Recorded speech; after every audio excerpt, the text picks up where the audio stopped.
क्या आपके पास कोई ऐसा करेंसी नोट मौजूद है जो जल चुका हो, फट चुका हो या दो हिस्सों में तकसीम हो चुका हो? अगर हाँ, तो परेशान होने की जरूरत नहीं।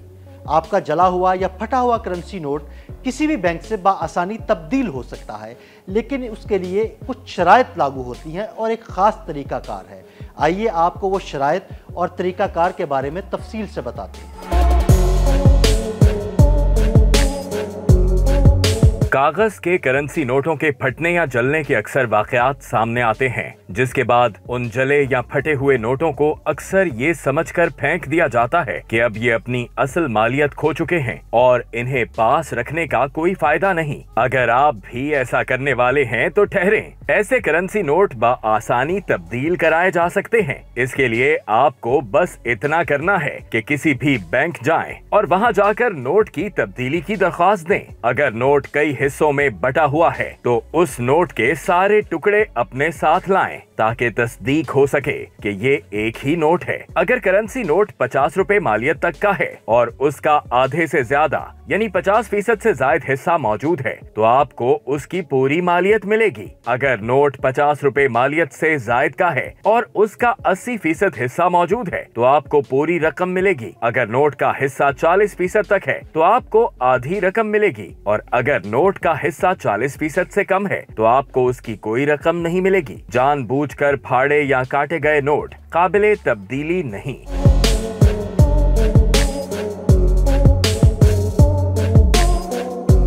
अब आपको किसी भी करेंसी नोट की तब्दीली के लिए सबसे पहले ये करना है कि अपना असल शनाख्ती कार्ड, बैंक का IBAN, अपना मोबाइल नंबर और ईमेल अगर हो तो लेकर किसी भी बैंक चले जाएं। बैंक में आपको नोट की तब्दीली के लिए एक दरखास्त फॉर्म दिया जाएगा। दरखास्त फॉर्म भरने के साथ साथ करेंसी नोट की पिछली तरफ अपना नाम और CNIC नंबर लिखें और साथ दस्तखत भी करें। इसके बाद अपने शनाख्ती कार्ड की फोटोकॉपी के साथ फटा या जला हुआ नोट काउंटर पर जमा कराएं। काउंटर पर मौजूद शख्स सबसे पहले ये चेक करेगा कि आया नोट असल है या नहीं। तस्दीक के बाद काउंटर ऑफिसर कंप्यूटर में डेटा दर्ज करने के बाद आपको एक रसीद जारी करेगा। नोट की इब्तदाई वसूली के बाद वहां से मामला अगले दिन की कार्रवाई के लिए चला जाएगा। वन विंडो यानी फौरी अदायगी की सहूलत खत्म हो चुकी है। मखसूस हुक्काम मिलकर फटे या जले हुए करेंसी नोट का मुआयना करेंगे और एक फॉर्म L2 पर नोट की हालत लिखेंगे। पास होने वाले नोट और रद्दशुदा नोट